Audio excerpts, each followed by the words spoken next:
اللہ تبارک و تعالی نے فرمایا اے ایمان والو لا تلہکم اموالکم ولا اولادکم عن ذکر اللہ، کہ اے ایمان والو تمہارے مال اور تمہاری اولادیں تمہیں اللہ تعالیٰ کی یاد سے غافل نہ کر دیں۔ فرمایا وَمَن يَفْعَلْ ذَلِكَ فَأُولَٰئِكَ هُمُ الْخَاسِرُونَ، اگر کوئی ایسا ہی کرتا ہے تو وہ سخت نقصان اٹھانے والوں میں سے۔ اللہ تعالیٰ کی ذات ہمیں پیدا کرنے والی اور ہمارے اندر کیا ہے، ہماری سوچ فکر، ایک ایک باڈی سیل، اللہ کریم اس کو پیدا بھی کرنے والے ہیں اور جاننے والے ہیں۔ دنیا کی زندگی میں دو چیزیں، ایک اولاد اور ایک مال، ایک بہت بڑی آزمائش ہے۔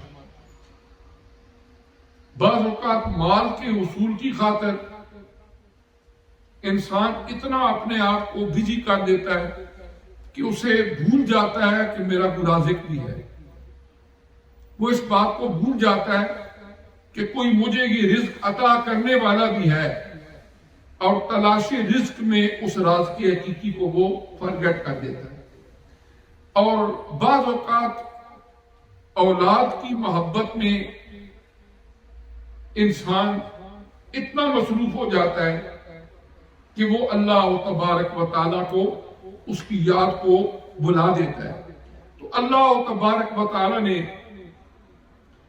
فرمایا کہ اگر کوئی بندہ ایسا ہی رویہ رکھتا ہے تو فرمایا یہ سخت نقصان اٹھانے والا کام۔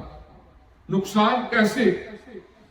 کہ دنیا کی زندگی میں اللہ پاک نے ہمیں مختصر سے ٹائم کے لیے یہاں پر بھیجا، یہ اس کی کرم نوازی ہے کہ یہاں بھیج کے ہمارے لیے ہر اس ضرورت کا اہتمام کیا، پورا کرنے کا جو ہماری حاجت تھی۔ مثلا ایک آدمی کو زندہ رہنے کے لیے آکسیجن کی ضرورت ہے، اس کے بغیر کیونکہ چند منٹ بھی زندہ بندہ نہیں رہ سکتا۔ اللہ کریم نے اس زمین کے اوپر فری ہمیں وہ عطا فرما دی، ہم چلتے پھرتے ہیں اور اس آکسیجن کے ذریعے، سانس کے ذریعے وہ جا رہی ہے اندر، اور اس طرح ہماری زندگی کا یہ سلسلہ چل رہا ہے۔ آپ ایک دیکھیں نا، اللہ کی ویسے تو بے شمار نعمتیں ہیں۔ جو کورونا کے دوران جن لوگوں کو آرٹیفیشل آکسیجن لگتی، ایک دن کے لیے اگر وہ خرید کے وہ آکسیجن استعمال کریں تو یہ جو ہمارا کھانا پینا ہے یہ تو ایک طرف رہ جائے گا نا، جتنا ہم کماتے ہیں ہماری آکسیجن ہی پوری نہیں ہو سکے گی۔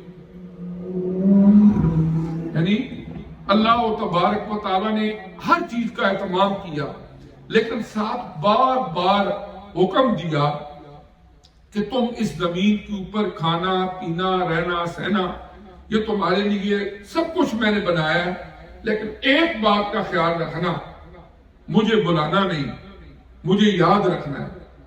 اور غفلت ہوتی ہے بلا دینا، اور اس کا اپوزٹ کیا ہے عربک میں؟ ذکر۔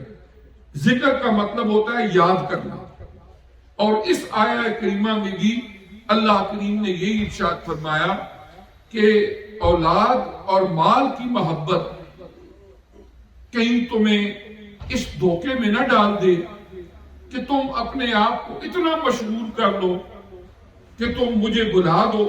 فرمایا اگر ایسا ہی کرو گے تو پھر کل تمہیں سخت نقصان اٹھانا پڑے گا۔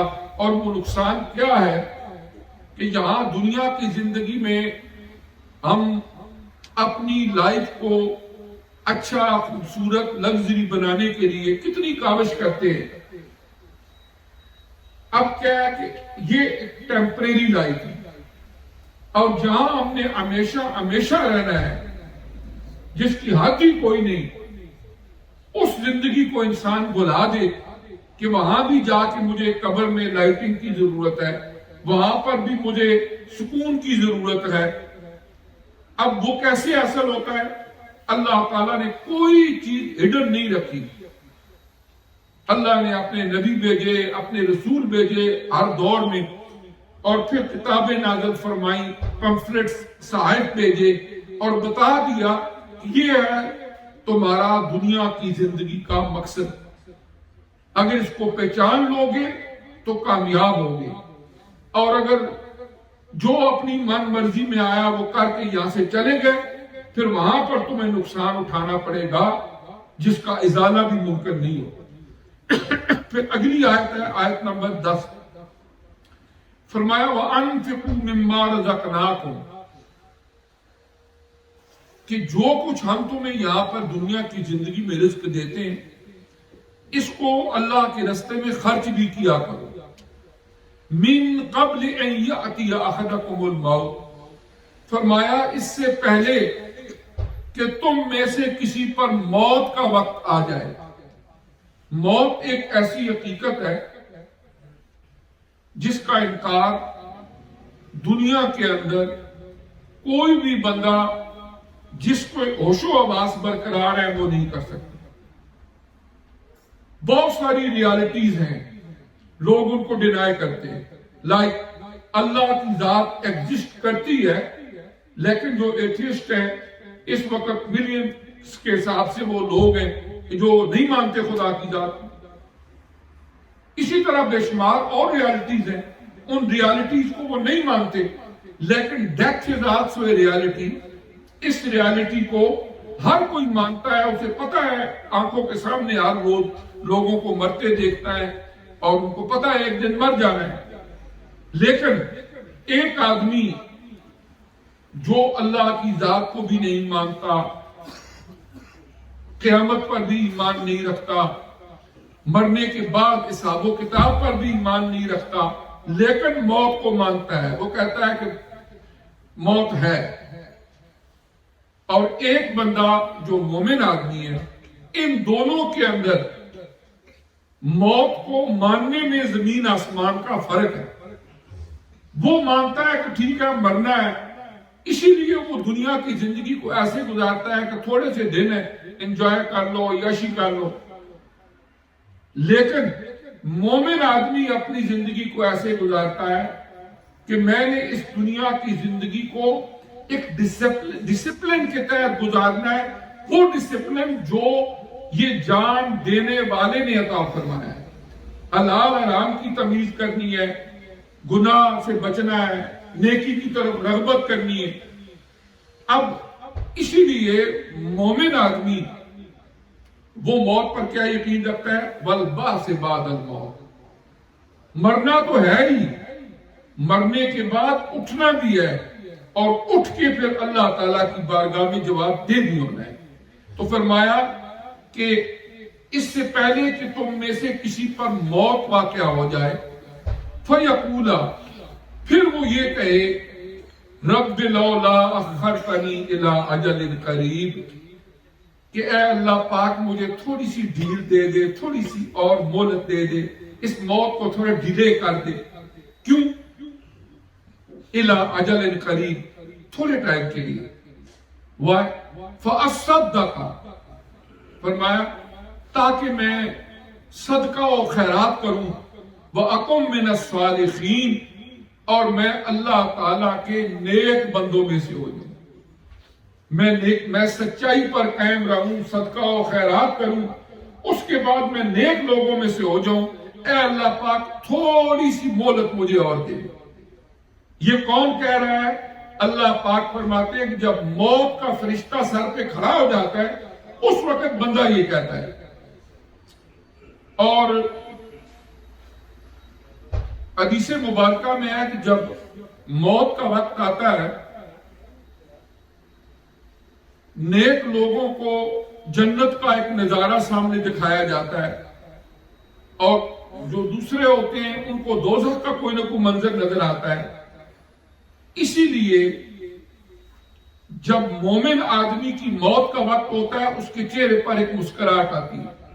حضرت علامہ اقبال رحمت اللہ علیہ نے اپنے فارسی کلام میں فرمایا تھا، نشانے مرد مومن بات گویم چو مرد آیت تبسم بر لبے اوست. کہ تجھے میں مومن بندے کی ایک نشانی بتاتا ہوں، جب اس کو موت آئے گی تو اس کے چہرے پر سمائل ہو۔ وہ سمائل کیوں ہوتا ہے؟ کہ اس وقت اسے جنت کا منظر دکھایا جاتا ہے، وہ خوش ہوتا ہے، اور جو بھی آدمی خوش ہوتا ہے اس کے چہرے پہ سمائل آ جاتا ہے۔ اور فرمایا اس وقت وہ بندہ کیا کہے گا کہ اللہ پاک مجھے تھوڑی سی مہلت دے دے، میں اب نیک بنوں گا، نیکوں میں سے ہو جاؤں گا، پھر واپس یہاں آؤں گا، غلطی ہو گئی، سوری، اب میں واپس جاؤں اور پھر تھوڑی مہلت ملے، نیکی کر کے واپس آؤں۔ حدیث مبارکہ میں آتا ہے کہ جو توبہ کا دروازہ ہے وہ اس وقت تک کھلا رہتا ہے ما لم یغرغر، جب عین موت کا وقت آتا ہے، نزع کا عالم جن کو کہتے ہیں، جب روح، نزع کا مطلب ہوتا ہے کسی چیز کو کھینچنا، جب روح جو ہے وہ جسم سے نکالی جا رہی ہوتی ہے، اس وقت توبہ کا دروازہ بند ہو جاتا ہے۔ اب اس کے بعد وہ توبہ بھی کرے وہ قبول نہیں ہوتی، اس سے پہلے توبہ کا دروازہ کھلا ہے۔ فرعون کے بارے میں قرآن میں ہے کہ جس وقت وہ ریڈ سی میں، بحر احمر میں غرق ہو رہا تھا، اب اس وقت قرآن فرماتا ہے اس نے بھی کہا کہ اب میں آمنا برب موسیٰ و ہارون، کہ غلطی ہو گئی، موسیٰ و ہارون علیہ السلام کا رب جو ہے میں اس پر ایمان لاتا ہوں۔ اللہ پاک نے فرمایا now time is over، اب نہیں توبہ کی قبولیت کا ٹائم رہا، توبہ قبول کرنے کا وقت پہلے تھا، اس میں توبہ کرے کوئی بندہ، اللہ تعالیٰ توبہ کو قبول فرمانے والے۔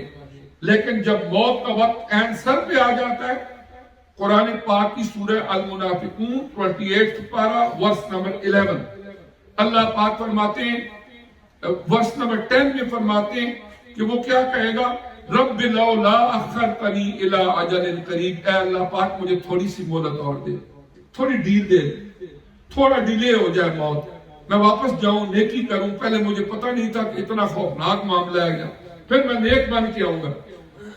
اور اللہ پاک فرماتے ہیں وَلَن يُؤَخِّرَ اللَّهُ نَفْسًا إِذَا جَاءَ أَجَلُهَا، فرمایا اور ہرگز مہلت نہیں دی جائے گی، ڈیل نہیں دی جائے گی اللہ کی طرف سے کسی کو بھی، جب اس کی موت کا وقت آ جائے، اس وقت یہ ریکویسٹ جو ہے وہ قبول نہیں ہوگی۔ اور اللہ پاک فرماتے ہیں وَاللَّهُ خَبِيرٌ بِمَا تَعْمَلُونَ، تم جو کچھ بھی عمل کرتے ہو سکتا ہے کسی سے بندہ ہائڈ کر لے، چھپا لے، لیکن اللہ تعالیٰ کی ذات تمہارے ایک ایک عمل سے باخبر ہے، اور وہ جاننے والا ہے کہ تم کیا کرتے ہو، اور کل اللہ کی بارگاہ میں اس کا حساب و کتاب دینا پڑے گا۔